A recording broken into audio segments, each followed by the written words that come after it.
लखनादौन नगर परिषद में 83 लाख का घोटाला, अध्यक्ष समेत 23 पर ईओडब्ल्यू की एफआईआर। सिवनी जिले की लखनादौन नगर परिषद में शॉपिंग कॉम्प्लेक्स की दुकानों के आवंटन में बड़ा घोटाला सामने आया है।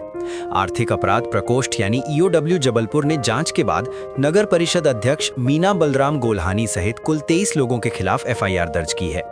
जांच में सामने आया कि दुकानों के आवंटन में नियमों को दरकिनार करते हुए मनमाने तरीके से आवंटन किया गया, जिससे शासन को करीब 83 लाख रुपए की राजस्व हानि पहुंची।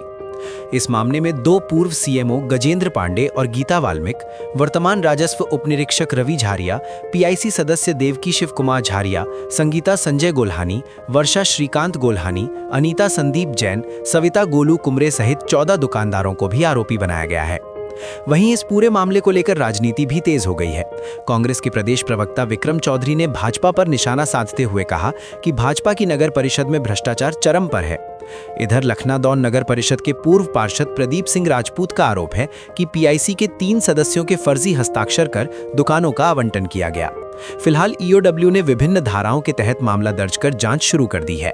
परिषद लखनादौन की जो अध्यक्ष है मीना बलराम गोल्हानी, उनके विरुद्ध हम 12 पार्षदों के द्वारा लगातार भ्रष्टाचार संबंध में शिकायत की जा रही थी। लोकायुक्त में आयुक्त महोदय, मुख्यमंत्री महोदय सभी से शिकायत की और अभी नगर परिषद का जो तत्कालीन शटर से संबंधित मामला है उसमें ईओडब्ल्यू के द्वारा एफआईआर की गई है, जिसमें तत्कालीन सीएमओ और नगर परिषद लखनादौन अध्यक्ष मीना बलराम गोल्हानी के विरुद्ध भी एफआईआर की गई।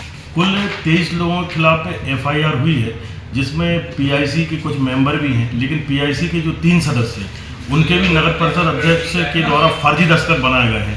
फर्जी हस्ताक्षर करके कोई प्रस्ताव पारित किया गया, जिसके संबंध में ईओडब्ल्यू के द्वारा एफआईआर की गई है। मध्य प्रदेश में सिवनी जिले की नगर पालिका लखनादौन में भारी आर्थिक अनियमितता, भ्रष्टाचार और एक प्रशासनिक अराजकता का माहौल है। इसके खिलाफ वहाँ की आम जनता भी आक्रोशित है और जो परिषद में पार्षद हैं वो दलगत राजनीति से उठकर एक भ्रष्ट नगरपालिका अध्यक्ष और वहाँ के निरंकुश प्रशासनिक तंत्र के खिलाफ अपनी लड़ाई लड़ रहे हैं। उन्होंने कलेक्टर महोदय से लेके नगरीय प्रशासन मंत्री तक इन सारी अनियमितताओं की जानकारियां दी, चिट्ठियां लिखी और जो कार्रवाई वो कर सकते थे वो सारी कार्रवाइयाँ करके उन्होंने भेजी।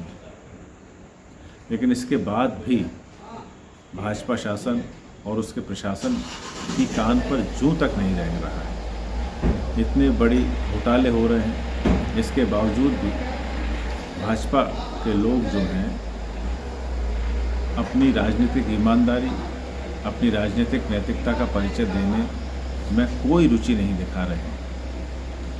पालिका अधिनियम के तहत 2.5 साल के बाद अविश्वास प्रस्ताव लाया जा सकता है।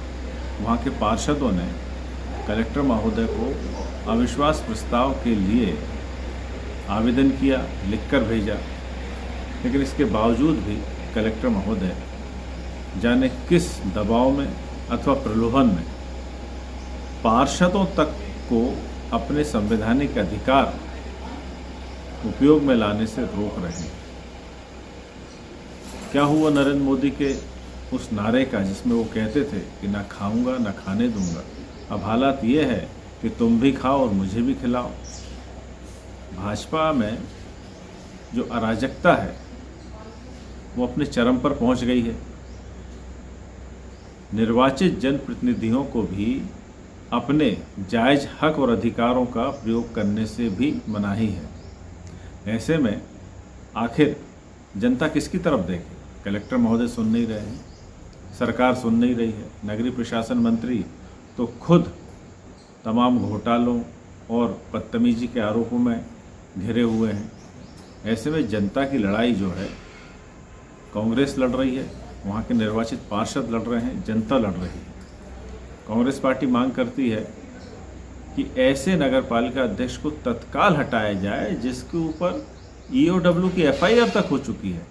एक आरोपी व्यक्ति को आप पद पर बिठा के रखे हैं, उस पर जो आरोप लगे हैं उसको परिषद में चर्चा के लिए आमंत्रित नहीं कर रहे हैं, उस पर अविश्वास प्रस्ताव ना ला सके ऐसे पूरे हथकंडे अपनाए जा रहे हैं। कांग्रेस पार्टी मांग करती है कि तत्काल ऐसे प्रशासनिक अधिकारियों पर कार्रवाई हो जो निर्वाचित नगर सरकार में व्यवधान पैदा कर रहे हैं। नगर पालिका अध्यक्ष को तत्काल उसके पद से हटाया जाए और उन पर अविश्वास प्रस्ताव लाने की कार्यवाही को हरी झंडी दी जाए। आरोपी व्यक्तियों को इस तरीके से संरक्षण देना ही भाजपा का चरित्र बन चुका है। भाजपा के समय में आप न नियम की बात कर सकते हैं, न कायदों की बात कर सकते हैं, न कल्याण की बात कर सकते हैं, न जनता की बात कर सकते हैं। यदि आपको सिर्फ बात करनी है तो अनुमति सिर्फ भ्रष्टाचार करने की है और उसी की बात करने की है।